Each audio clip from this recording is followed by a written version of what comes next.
It's been a week since a judge blocked the Alberta separation petition, but what now? What comes next? And that's exactly what we're talking about tonight. Welcome to the Political Orphans. My name is Nico Lagan, and to speak about it, I'm joined by author of the #1 bestseller book, Alberta Rising, Nadine Wellwood. Nadine, hello. Hello, Nico. So good to be back on the show again. Thank you for inviting me. Well, you know what? One of the reasons why I invited you is because you always tend to say what's on your mind. You're not worried about repercussions of your words, which I appreciate because that's how I am. And for the rest of Canada, this is not necessarily for Albertans that I do speak about Alberta independence. It's really for the rest of the country that are not aware of what's really going on, because we all know that mainstream media is not covering this the way that it should be covered. So that's why I made sure over a year ago to start covering it any chance I got. And here you are to speak about what happened last week, what comes next.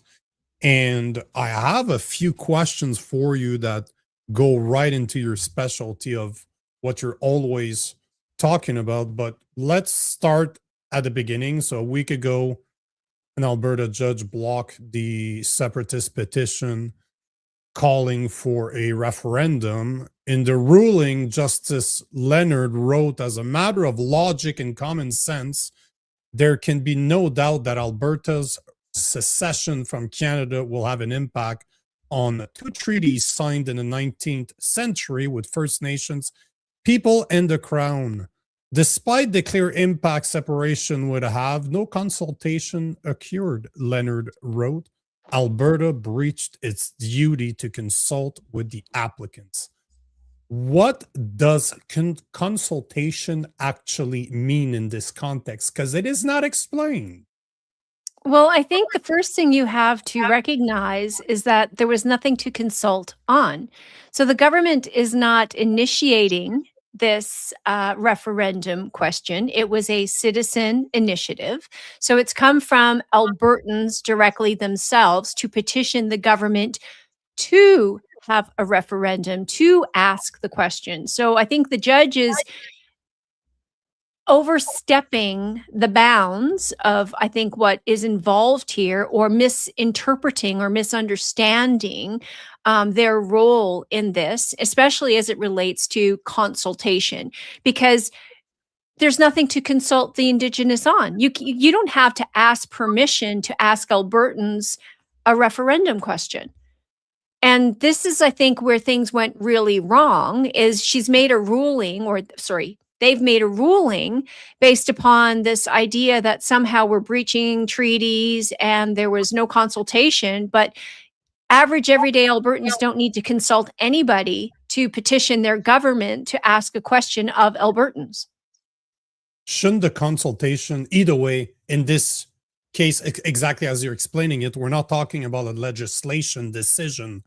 We're talking about regular people wanting their government to ask a question. So technically, the consultation doesn't apply to normal citizens. It would apply to legislations, which this is not what we're seeing right now. But it's interesting that she seems to be doing everything possible to block it. And I don't even think she believes in what she said.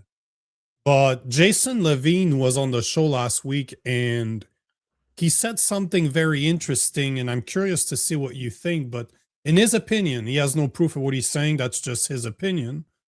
He believes that she blocked it because she doesn't want to go down in history as the judge that allowed the petition to go through and could potentially cause the independence of Alberta. So this was a decision she made that was on her moral grounds, not the law itself. Well, I mean, we've seen this time and time again with pretty much every decision that's come out of any court recently. It's not necessarily based upon law. It's based upon some judge's interpretation. The thing you have to remember here, even in Alberta, is that most of the judges that are here have been appointed. They're not elected. They're appointed, and they're appointed by Liberal governments. So all these judges who are literally Liberal appointees into these positions probably have a bias, which, is not in favor of an Alberta referendum, but that's not their job. Their job is to interpret the law. And there has been no breach of any laws here. There's no breach of any legislation. Like I said, again, Albertans have the right to be able to ask questions. If I ask Nico again, I said, what do you think of Alberta separation? Do you think that Alberta should be able to separate from Canada? Are you not entitled to a yes or a no? I mean, there's nothing more democratic about asking a question. And yet somehow the courts are determining that this is not a democratic process. And I'm not even a fan of democracy. Democracy is 51% ruling the other 49. But if you're going to have a democracy, well, then I'm sorry, 51% get to rule the other 49. You have a population of less than 3% that are somehow dictating to 5 million Albertans that you can't even ask a question. And for a judge to uphold that, I mean, I don't even know what to say to that. It's absurd in my opinion. Do you think it's going to hold? No. But do you think that was the point, though, to push it? Because it's not possible that it will be heard in appeal before October. And that could be part of the reason why she did it as well, to push it back as much as possible. So you and I have talked in the past. Danielle Smith 1 year ago at a premier's dinner was asked about Alberta independence, if, she would support that, if indeed it came up to her. Her response, and I was in the room, these are her words, not mine, word for word. It is my job to make sure you do not get there. So the Alberta government, under this UCP government, has had many opportunities to put this referendum question to the people. They have put legislation into place that has actually created obstacles to getting it there. Danielle Smith herself has made it very clear that she is all about remaining in Canada. And note, her words, not mine, it is my job to make sure you do not get there. Well, what better way to do that than to stall everything through the courts? This never had to end up in court. It never belonged in the courts. This is simply a question to Albertans. She should have just put it on the referendum. She still has. Now she's backed herself, in my opinion, into a corner, because now if she doesn't do it, it's on her. Because she does have the power to literally today say, I will add the question to the referendum in October. She doesn't need the approval of anybody to do so. But I do believe, and that's what I was telling Jason last week, that she's a chameleon, right? She will say whatever she has to say in front of the right people in order to sound like she's on their side. That's what she's been extremely good at. But it's very clear that she's not a separatist. It's very clear that she's a federalist. She's been quite outspoken about that recently. And do you think that she's committing political suicide right now? Because no matter what she does, she's going to screw herself. Well, I think her best action forward is to put the referendum question to Albertans. If she doesn't do that, then she is going to upset the base of the UCP, and the base, which is her base, which you can only remain premier if you remain the leader of the UCP. And in doing that, 70% of the UCP members, according to some of the most recent polls, are in support of Alberta independence. So she has backed herself into a corner, because she does have to find a way to somehow appease her base in order to remain the leader, in order to remain, the person who's going to be on the ballot for the next Alberta election. Or She has to find some other path forward, and you're never going to appease everybody. This is what I wish politicians would understand, is like, I like principles. Tell me what you stand for. I'll either vote for it or vote against it. And if it's logical, if it's rational, if it's reasonable, why would I not vote for that? But this wishy-washy back and forth and telling people what they want to hear, I don't like that personally. I find that extremely ingenuous, and I don't like the unpredictable behavior that comes with it. So I just want to know, where do you stand? Either you don't have. She doesn't have to support independence. I totally get it. She actually, maybe the best thing for her to do is to remain completely neutral and to put the question to Albertans. But when the question comes back with a yes or a no, it is her job to follow through on that.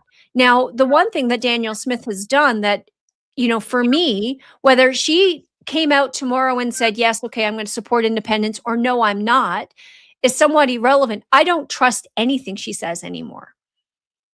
As a UCP member, my thing with Danielle is if we got a yes on that referendum, for example, I don't want her negotiating the terms, because I don't trust she's going to negotiate wholeheartedly in the best interests of Albertans. Why? Because she's a federalist, and she's proven that time and time again. She's put obstacles in the path of independence. She hasn't cleared the path at all. So many people go, oh, she lowered the numbers. She did this. She did.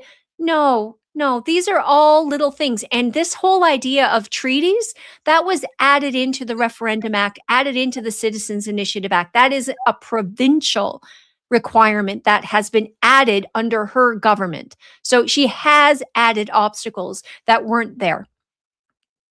One thing that's interesting is that I was on a podcast last week that wanted to talk about Quebec independence in relations to Alberta independence. So I had to do some research, because Quebec's independence I was 14 years old when the last time it was last, even 13 years old. But one of the things that Quebec has that Alberta does not have on the provincial level is that we have Bill 99, which circumvents the Clarity Act. So in Quebec, we do not respect the Clarity Act that stipulates that we need to consult with First Nations. Is that not something that would be possible on the Alberta level to be done? Or is that out of the question because you guys have somebody like Danielle Smith that's in power, and again, she needs to play the political game? Well, I think what's important to remember here is that we are actually propositioning to leave the Constitution, all of it, behind. So how do you use the Constitution when that's what you're actually proposing to leave? So what the UCP has done is they have embedded parts of that Constitution with the treaties in Section 35 to say that, well, we must consult. Well, we're not leaving. We're not doing anything at the moment. We're simply asking a question as to whether or not this is something Albertans want to do. So there is no need to consult. But if we did, for example, get to yes on a referendum question, it's not only consultation with, First Nations, which, there's the need necessarily to consult. It doesn't need say that what follows that. Right? Do we have to uphold treaties? Do we not have to uphold treaties? 3% of Alberta's land mass is reserve land. Only a few thousand people live on reserve. So, all of these things can be taken into account. But in my opinion, who would disagree with one rule of law that applies to every citizen in this country? There should be no special interests. I've had conversations with many lawyers about this, and most rational people would recognize that, yes, why do we have carve-outs in the law for special interest groups and special groups of people? That makes no sense. So we need one rule of law that applies to everybody equally, right? It's a guarantee, not of result, of outcome, of opportunity. Everybody should have the same opportunity, but not everybody's going to get the same outcome. Another thing that Jason said last week that you might know or be able to confirm is that he was saying that as per polls, something like 46% of First Nations are in favor of separation. So we're not talking the chiefs, obviously. They're getting way too much money from the federal government for them to want to ever separate.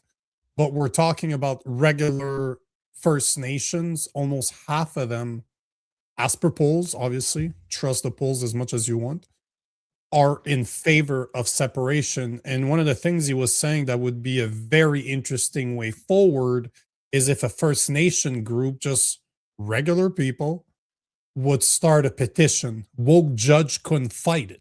They would be in a situation where they would have that's the problem with ruling with your emotions and not following the law, is that sometimes you're going to bite your own tail.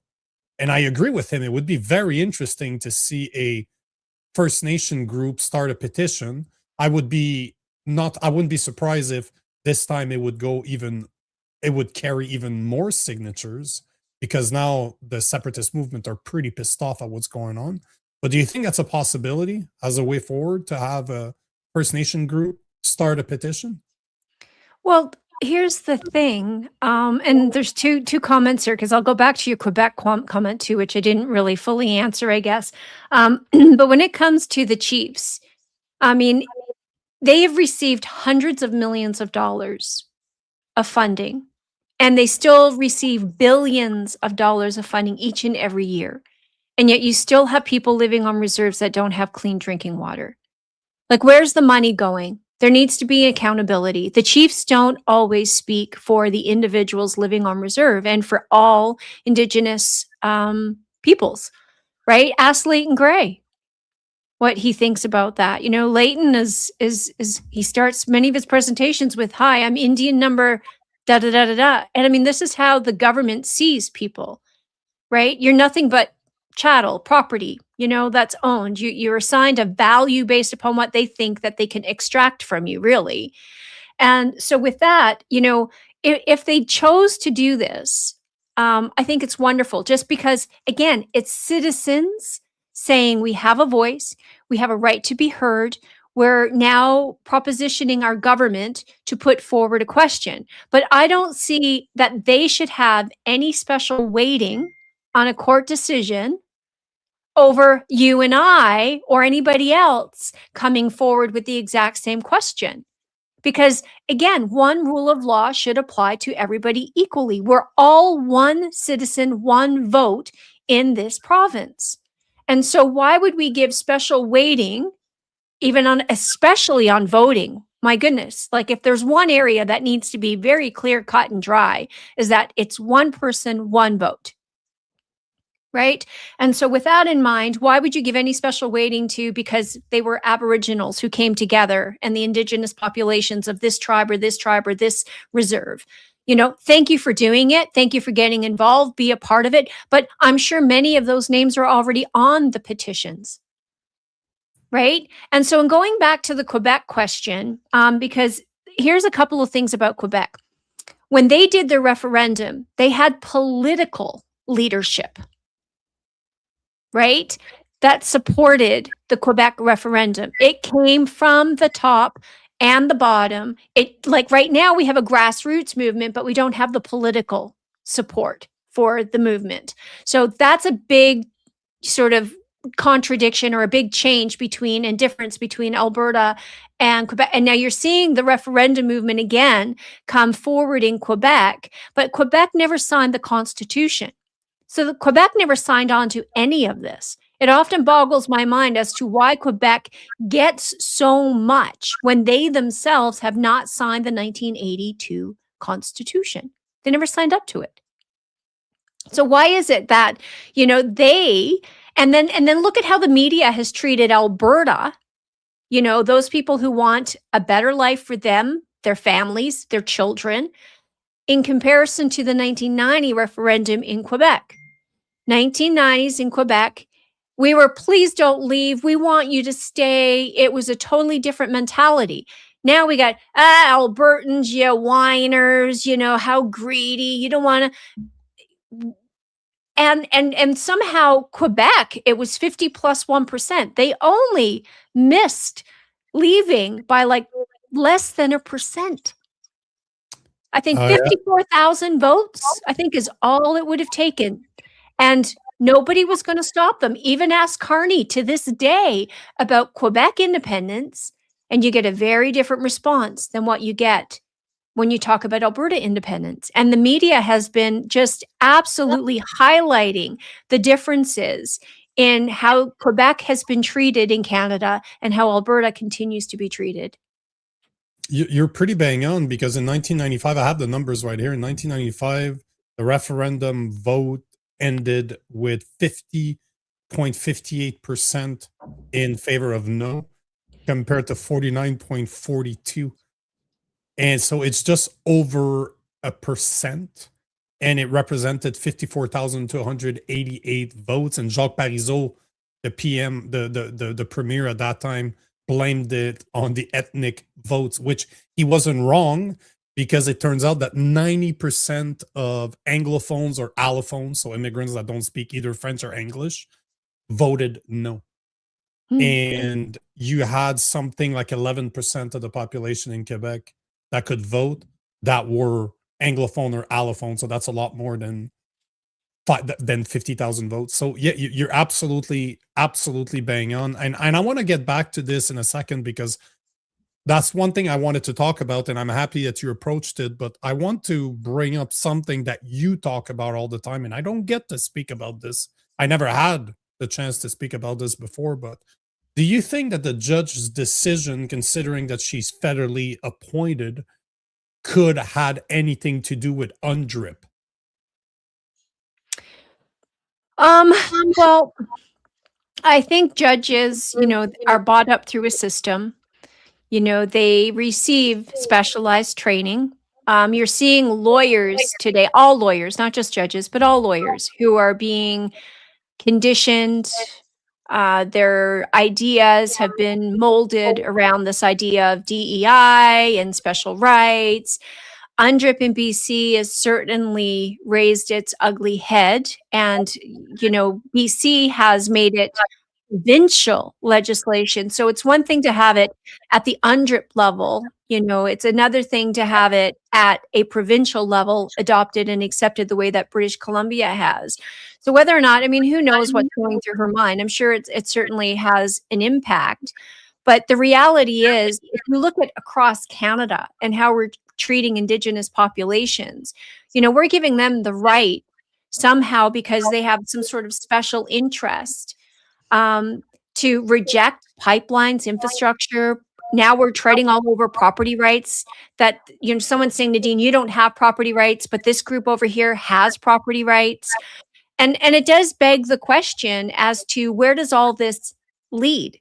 Because if you look at the BC decision, that has ramifications all across Canada. It's not just about unceded territory, because what comes next? What comes next is, well, the people at the time didn't know what they were signing when they signed the treaties. And, then that opens up a whole other Pandora's box. So, for me, it's about, you're a citizen of this country, you're a citizen of this province, then you should be treated the same as every other citizen. We can't keep looking back 200 years ago and pretending that we knew what happened, or that somebody, who was done wrong 200. I'm not responsible for that. You're not responsible for that. My children are not responsible for that. We can only look forward. We shouldn't be looking backwards. Reparations, where does it end? We've given them hundreds of billions of dollars. So now what? You're going to give them all of Canada? Is that where it ends? So we have no home? If without settlement, for example, here in Alberta, I'll just speak to Alberta, without settlers who came here and developed the farmlands and developed the industry and put their hearts, their sweat, their labor, their very souls into the development of Alberta, where would the Indigenous population be today? Right? Look at Spain, look at Britain, look at any place around the world. And it's like, you have to come together as one people. All I'm going to say about this is that there's no such thing as stolen land. It's been conquered. And that's the way of man since man has existed. So those bleeding hearts out there, we're living on borrowed or stolen land. No, sorry, it's been conquered. And conquered people do what the conquerors want.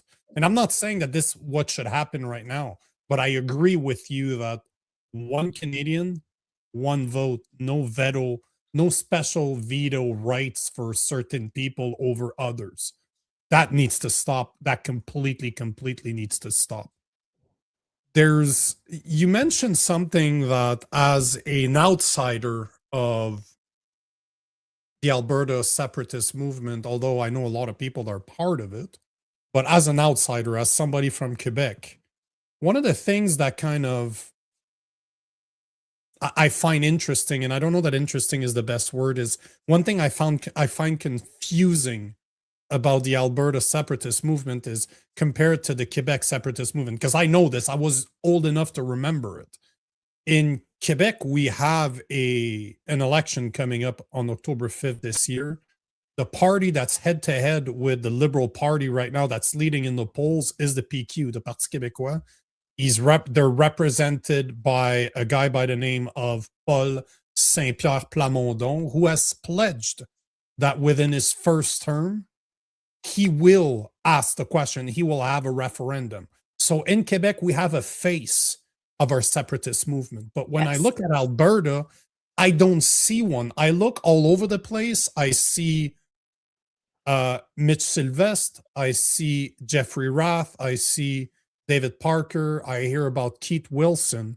Is that not a problem for Alberta, that it doesn't seem to have one coherent face that you can just look at and say, if I have questions, that person has answers? Well, I think there's pros and cons to both, having a leader, and then having this truly be a grassroots movement.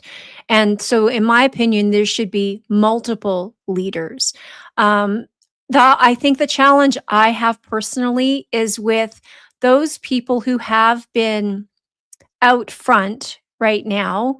I think they've done a very, very good job at getting the petition signed, getting it to where it is. But I don't think that they are representative enough of the majority of Albertans to give Albertans the confidence to say that, these are competent, capable individuals to take it to the next step.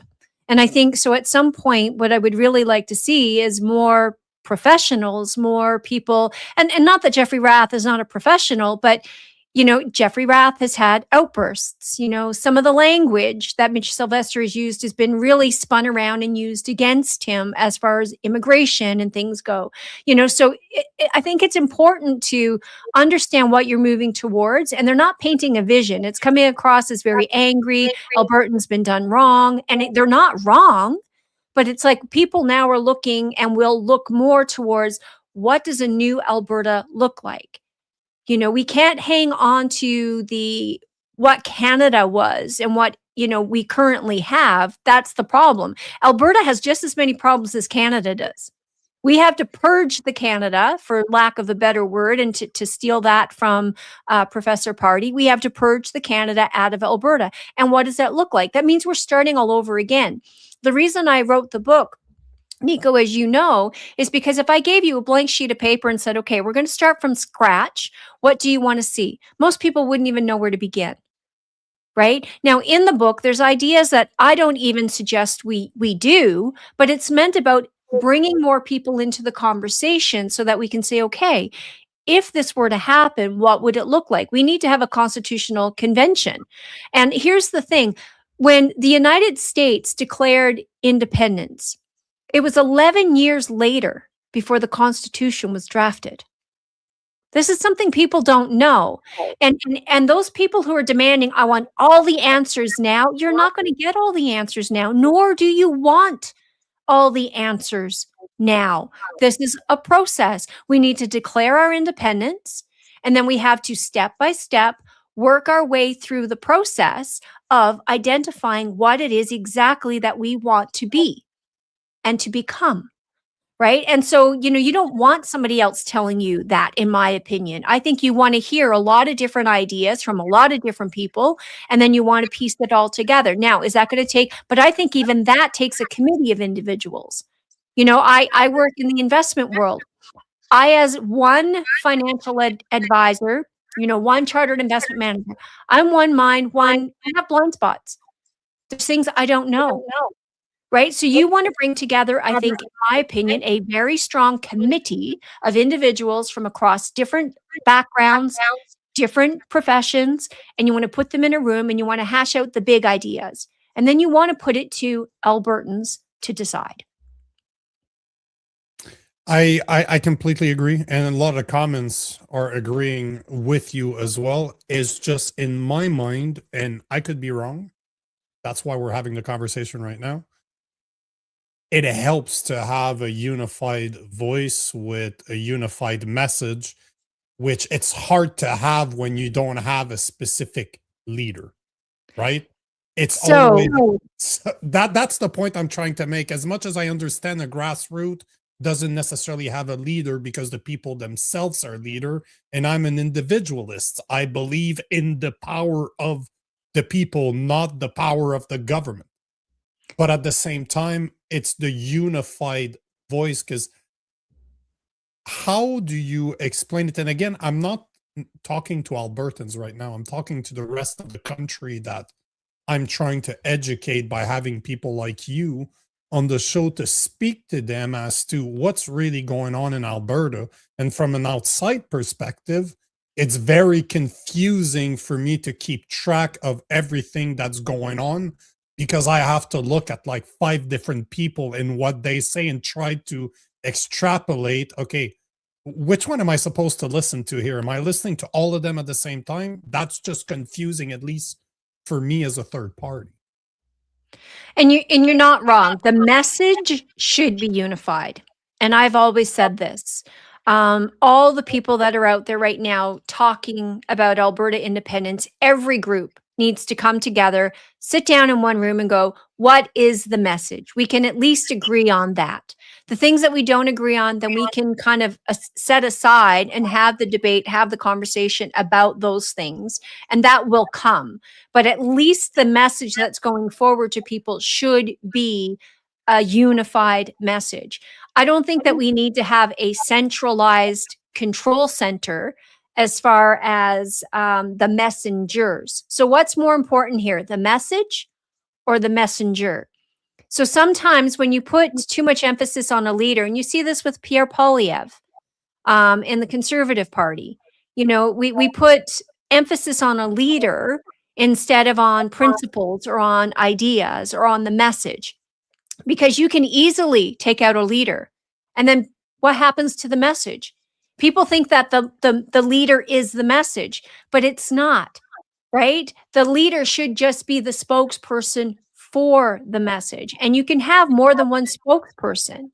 So that's why I've always advocated for more than one voice. And then unfortunately, the voices we have had, you mentioned David Parker, and, I don't want to sit here and badmouth anybody, but you want to talk about a toxic asset. Elections Alberta has already had issues, right? And then now with the Centurion Project, this individual is doing a lot more harm, in my opinion, to this movement than he's doing anything to help it. So, sometimes we have to recognize that, we can serve a better purpose by basically not being the person out front. Do some things behind the scenes, sure. Get involved, do what's right. But you have a lot of egos right now that want to be the face of Alberta independence. I want Alberta independence, not for me. I want it for my daughter. Right? Did I get involved in politics for me? No, I had a great career and a great business. And I've literally pretty much thrown it all away in order to pursue something that, gives me nothing but heartache and headache, complaints, name calling, death threats, and it certainly doesn't pay. Why would anybody do that? Right? But a lot of people want to be the face, right? They do it for power, for the ego, for the control. And it's like, that's not the leader we want either. So for me, I'm still waiting for those, really sound minds. I love what Professor Bruce Party has had to say. Fergus Hodgkinson is starting to get involved in the conversation now. People like yourself, that even from the outside want to bring the issues to the forefront and help the conversation develop, right? Help formulate the ideas, debate them. That's what we need to do. And, I think you need just rational, reasonable people to do that. I don't think you need or want at this stage a leader, because who's that leader going to be? Jeffrey Rath, Mitch Sylvester?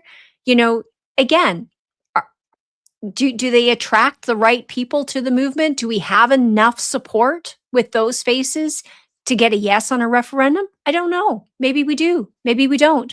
But I think having different people from different backgrounds, will certainly help draw more people in. Like, I know people who have read my book who are like, Nadine, I don't think I could support independence. They read my book and they go, there's some really good ideas in here.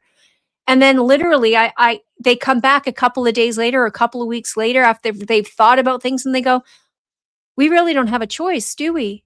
And I'm like, not if you want change. No, we don't. Albertans, if you want change, Canadians, if you want to change the status quo, you have to do something different. And Alberta has to shake the tree right now. The only way Alberta is going to get anything, the only way Canadians are going to see a change in the course of direction of where Canada is going, is if something, and I don't want to use the word catastrophic, but something dramatic happens. And I'm hopeful that that's going to be the referendum on Alberta independence. I gotta say that I'm a fan of Keith Wilson, and there's a lot of people that are fans of him in the comment section. I've been talking to quite a few people that really, really like that guy. I just like him. Sometimes you just like someone. I just very calm, very well spoken. I think he's a lawyer by trade, so he knows how to use words. So yeah, I'm a fan of him. I actually like the guy. Not saying that I don't like the others. It's just, as you said, I have a very flammable personality, so I can be. I'm a hothead. Let's call it. Let's call a spade a spade. Would I be the best person to run a country? Probably not. Probably not. Or maybe I would. Who knows? Like you said, you don't know, right? You never know. Have you seen Argentina lately? Yeah. Yes. So those are all the things that I find extremely interesting from a third party's perspective. I get to watch it. I get to somewhat be involved. I get to talk about it all the time, which I absolutely love to do because I understand you guys' frustrations. I get it. I fully understand, and I support separation 100%. I'd much rather you guys stay. Again, if I can be a selfish individual, I'd much rather you guys stay. But I understand. I get it. I fully get it. So it's just very interesting for me to see what's going to happen next. And the ball is in Danielle Smith's court right now. I think we can agree with this.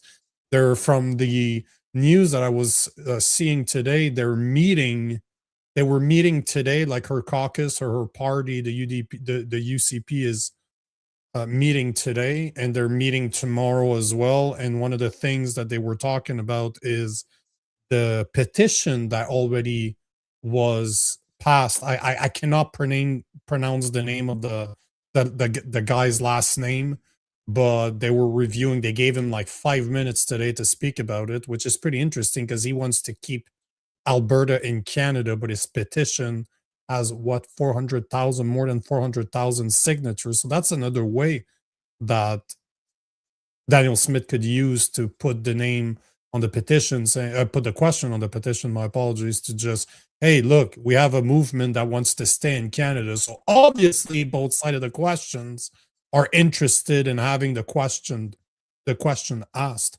Do you think that's what's going to come next for Danielle Smith? She's going to play that card? Who knows?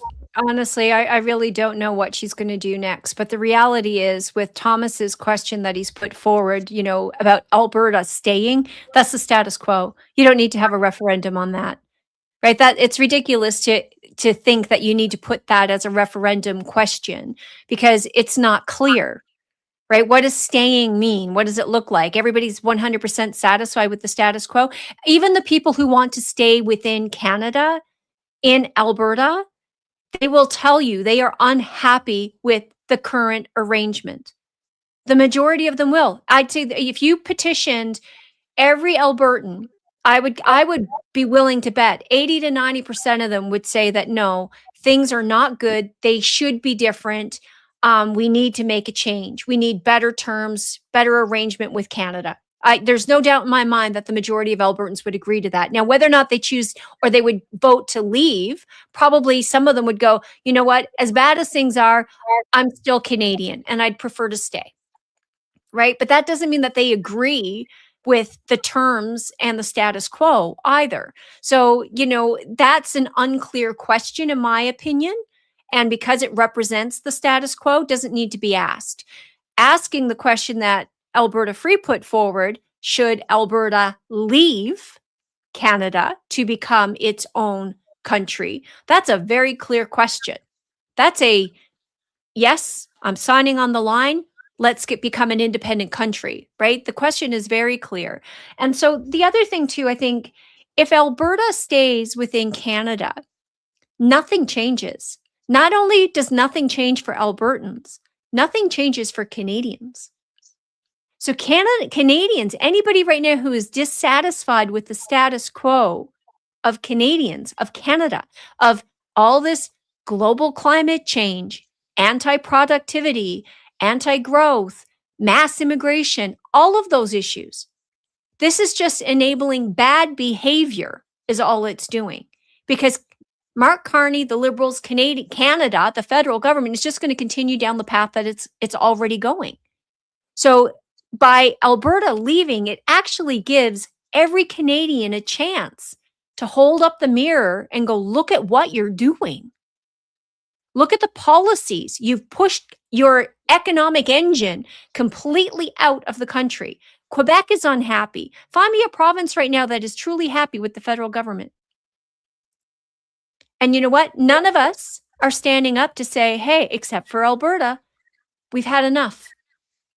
Right? There's small little pockets in other provinces, but we've got some momentum here. The best thing I think that Alberta and could happen for all Canadians, if you want your standard of living to change, if you want policy to change, if you want the government to start taking you seriously, to start looking at things differently, deal with the affordability issue, put some accountability back on the federal government. The best thing that could happen for everybody is for Alberta to leave. And it's reignited the conversation in Quebec. Absolutely. Quebec is terrified that Alberta gets there first.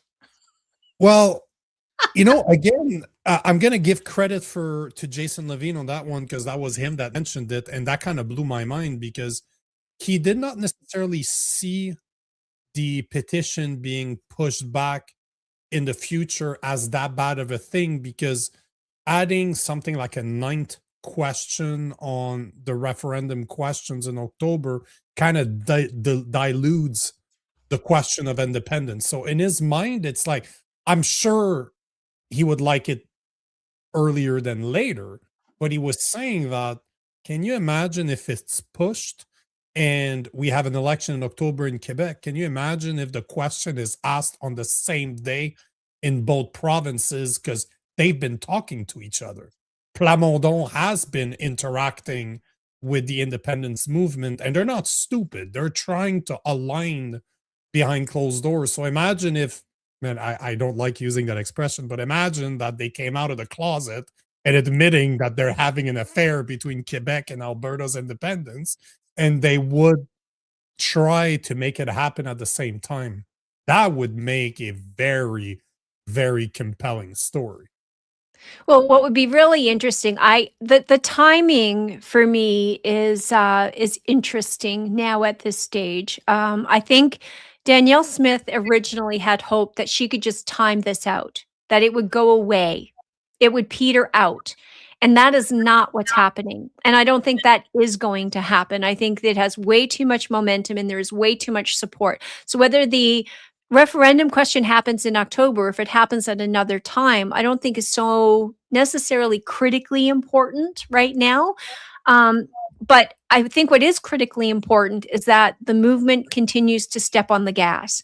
So what I've noticed with Alberta independence right now, with the organizers of, Alberta Free and the Alberta Prosperity Project and some of these other organizations, is they've taken their foot off the gas. Wrong time to take your foot off the gas. So you had momentum, and now I'm looking at this from a business perspective, from a campaign perspective, right? Now is the time to step on the gas. You've got a lot of education to do. You got a lot more support that you need to garner. So now is the time to get even busier than you were before. You should still have all those volunteers that you had to collect those petition signatures out on the streets, answering questions, talking to people, sharing books like mine to say, hey, look, what would you do? What would a new Alberta look like? Those types of things. Park the egos. Everybody come together with the same message. And you know what? We'll figure the rest out as we go. And this is the thing. You have to realize people have to become comfortable being a little uncomfortable. And that's very hard for people to do. But you only grow. Remember when you were, 8, 9, 10 years old and you went through your growth spurt? Not necessarily the most comfortable time of your life. There was aches and pains, right? But there was growth, and growth is uncomfortable. So, this is the time to step on the gas. Do not back off, which I have seen so many people just back away, back off. You need to keep moving forward as if we had 0 signatures. There's more people that you need to convert over to the yes in order for this to be successful. Do you think that, considering all the frictions that's happened between Alberta and Quebec over the past few years, especially because Quebec were kind of assholes, like we'll veto anything we can because we don't like it, especially when it comes to pipeline, for example. Do you think that it is a possibility that, considering all that friction, that we see an association or kind of a partnership between the two separatist movement? Do you see that happening? Because it's happening behind closed doors. I know that. But do you think that that would be a pivotal association if it did happen? And can Albertans get over what Quebec has done to them? Well, coming back to combining this one with the previous question a little bit, if we didn't have our referendum question, let's say in October, we pushed it off for a year. Let's say Quebec had theirs, and their vote came in as a yes this time.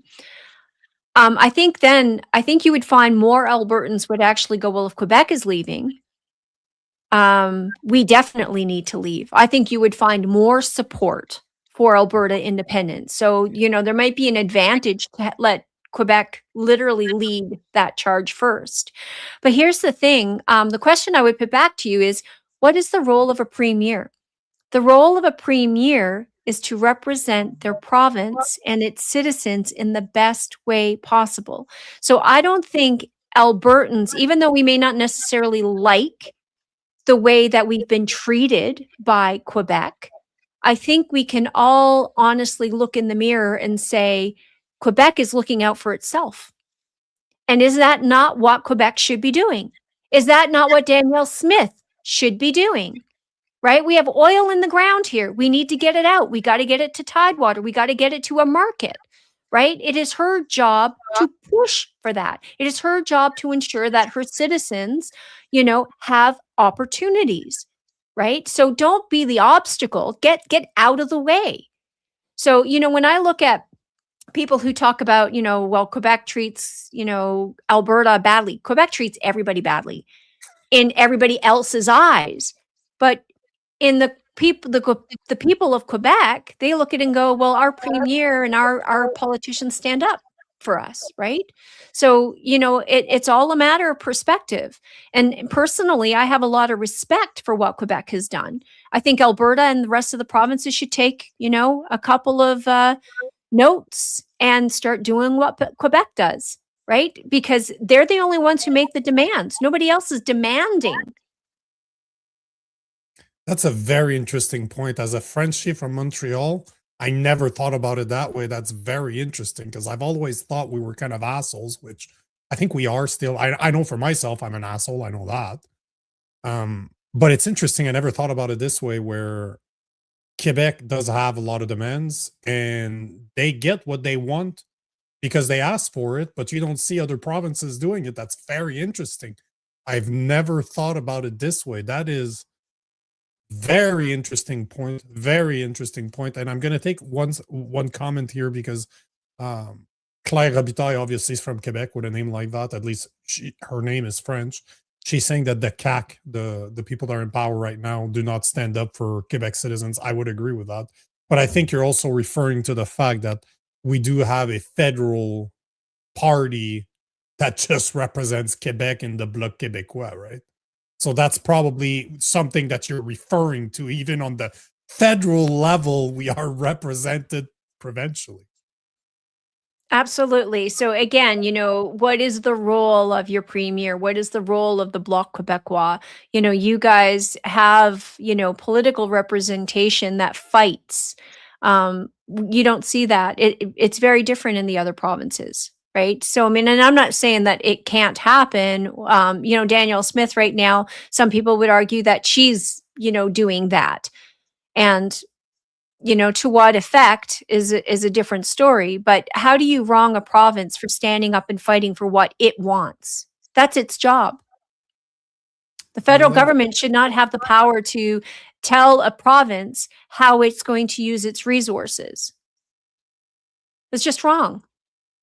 Yeah, I fully agree. I fully agree with you. And they're doing it to Quebec too. We don't get to mine as much as we want because of the federal government. So I know that. You kind of brought up a very interesting point. I'm going to have to actually think about this one. This is a very interesting point. I never thought about it this way. I'm almost proud to be an asshole. Wow. Again, somebody else's asshole, I guess, is somebody else's hero because, I'm sure that the Brits thought that, the Scots were assholes too.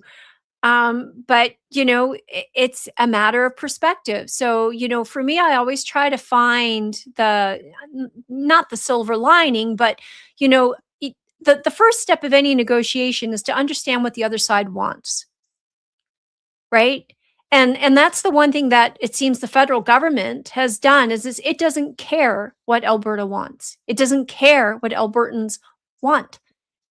And it's made no effort to try and understand the grievances here, whereas it has gone out of its way to accommodate Quebec. Now, part of that, I think, is, that Alberta has just put up with it for far too long without any real consequence. But we don't really have any political way of leveraging the position we have. We have some economics, but when governments in the federal side can override the provincial government, that goes away. So this, in my opinion, is really the only way that Albertans can fight back. And I don't think it should come from a place of fear. I think we need to look at Alberta separation as a place of opportunity. Oh my gosh, you want to talk about the opportunities that would be unleashed here in Alberta should we actually gain independence? We would be the next United States. We would be that kind of revolution. Yeah, you'd be rich like Saudi Arabia, basically. That's how rich you guys could be. Rich, not only in dollars and cents, but think about it. We can recreate the best of what the world currently has to offer. We can learn from history what has worked and what has not. And we can do and be the best of all of it. It's a reset, for lack of a better word, in a good way. We can go around the world and find out where the best healthcare options are. We can go around the world and find out where the best money system, what's worked, what hasn't, where the most people have garnered the most prosperity. Replicate those systems. And where else in the world right now could you look at where you've got this kind of level of education and sophistication in a populace and these kinds of resources? The opportunities are what excite me. Far more than the questions that are not answered. I'm like, there are answers to those questions. We just haven't sat down yet and debated them. Well, you made a valid point earlier too, that the US independence and the Constitution are 11 years apart. So you don't need to have all the answers right now. And one of the things I always say on this show is I don't claim to have all the answers because I don't. But one thing that I've learned from the corporate world is I know how to put smart people around the same table to have those conversations and to see what other people are thinking, because I don't have this all the answers. I never will be. And I don't want to have all the answers either. But I know that if you put smart people around the same table, you'll figure out what the next steps are. So, Nadine, always a pleasure. I really appreciate your time. I appreciate the conversation. I'm now a proud Quebec asshole. That's not good. That's really not good. But hey, I you kind of blew my mind on this one. I got to be honest with you. I never considered it this way. I've always seen ourselves as kind of super annoying on the prevention on the federal level, because I've lived all over the place too, right? I haven't spent all my life in Quebec, and I've always looked at Quebecois like, oh, you guys are fucking annoying. But at the same time, you made a very good point. It's about the only province that will really stand up for, no matter if you agree with it. Because I go back to the comment earlier, they don't stand up for citizens. That's not the point you're making. Is that they stand up for what they believe in. If you agree with it or not, that's a completely different story. But Quebec will always try to get Quebec's way, whatever the leadership thinks Quebec way should be. That's the point you're making, not necessarily agreeing with what they're asking. You're just saying they tend to get their way because they do ask, and they're not scared to that. We're not scared to ask. That's for sure. That's for damn sure that we're not scared to ask. And you're making a very valid point. That's exactly what Alberta should be doing too. Maybe you guys deserve this, should become assholes. And if you want tips and tricks, that's definitely something I can help you with. Well, according to many parts of and many people in the rest of Canada, that's what we are. Rednecks, worse than assholes. We're rednecks. What do we know? But the point is, you don't climb a mountain, without just taking one step and placing it in front of the next. I have a great friend who's actually climbed Mount Everest twice. And if you needed all the answers, you'd never do it. Why? Because you don't know what the weather's going to be. There's always obstacles. There's always unpredictable things that happen. You don't have all the answers. You just have to continually put one foot in front of the other. And it doesn't matter, whether you're swimming or whether you're climbing a mountain or you're trying to start a new country. You're not going to have all the answers. But do you have faith in yourself? Do you have confidence in your ability? Because that's what I tell Albertans. Is like, I know Albertans. We're tough, we're gritty, we're resilient, and boy, we're smart. We have, as a peoples, and this applies to Canada in general, but we're being overshadowed and being bullied by the centralized government that is trying to keep us in our place. And that's just not, people have had enough. So I wish more Canadians, New Brunswick, Newfoundland, Saskatchewan, BC, all of you, decentralize. It doesn't mean that you can't work together. It doesn't mean that we can't cooperate. This is what Confederation was supposed to be. And it's turned into just an abusive relationship of, I'm going to take and you're going to put up with it. So, I think it's just rethink the relationship, just like how you had to rethink about, your comment about Quebec. I've always looked at it and I respect Quebec. I may not like what they do, but boy, I respect it. We got, I'm going to take this comment. M40A5 is saying, book idea, How to Be an Asshole by Nico Lagan. I love it. I absolutely love it. Nadine, thank you for your time. For the commenters, for the listeners, tomorrow we're going to do an interesting, very different show than today. We're going to be talking, I'm going to do a deep dive on Palantir, Cohere, and Flock cameras. And then on Sunday, I'm going to talk data centers because I come from that world. I'm a sales engineer by trade, so I understand those technologies, and I'm going to put it into layman's terms. So tomorrow, we're going to talk AI surveillance, and then Sunday, we're going to talk why Canada, Alberta, is also building a lot of data centers, and it ain't for you. We are literally paying for our enslavement. So I will talk about this tomorrow and on Sunday. But until then, guys, thank you for being here. Thank you for the great comments, and we will see you tomorrow, 7 p.m. Eastern Time. Mm.